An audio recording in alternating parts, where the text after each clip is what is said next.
We'll continue doing another example. Find the slope of a line given 2 points. So the 2 points we've been given are a -3, 1 and a -17, 2. We want to find the slope between those 2 points.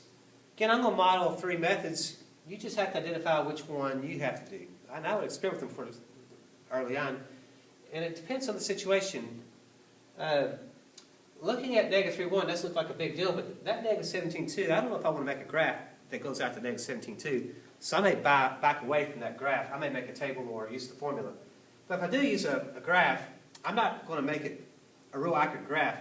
I know -3, 1 would be about here.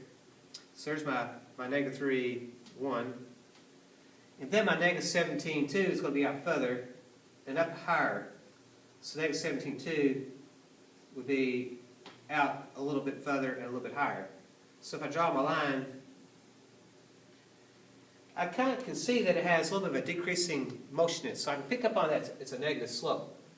Now if it's multiple choice, that may be all you need. Also notice that it's not that steep, so the fraction is probably going to be a small fraction as well. It's not going to be a very big fraction. Now if I do the rise and run, it looks like it's going to rise up 1.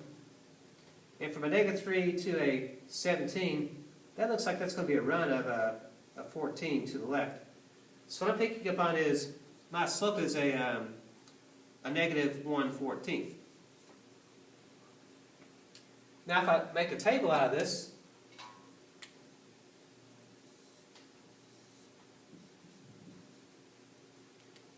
so I have a -3, 1 is one ordered pair.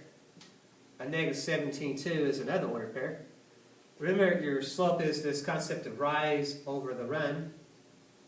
So that means you focus on the y's first. If it went from a 1 to a 2, that looks like an increase of 1. And that don't look like a 17. So it's a -17, 2. So if it went from a -3 to a -17, that looks like that went down 14. So again, my slope would be 1 over -14. Or we can write that as a -1/14. So the negative does not have to stay in the denominator there. Now if I'm using my formula, the change in y over the change in x, which means subtract those values, just label x1, y1, and label x2, y2, and this will give you some structure. So my slope is going to be y2 minus y1, so 2 minus 1 is going to be the numerator. x2 minus x1, so that's going to be a -17, take away a -3. Again, 2 minus 1 would be 1. -17 and the opposite of a -3, that's a -17 and a 3. So it's going to be 1, and a -17 and a 3, that's going to give me a -14.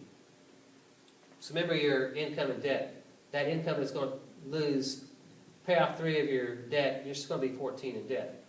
And again, I can rewrite that as -1/14. That negative does not have to stay in the denominator. Now remember, there's only one negative in the problem, so it's either going to be in front, top, or bottom. But that does kind of verify my drawing that I did have a negative slope there. And it wasn't decreasing by much, so notice how we do have a pretty darn small number. 1/14 is not a very big fraction. So that does kind of make sense. Let's see what else we have.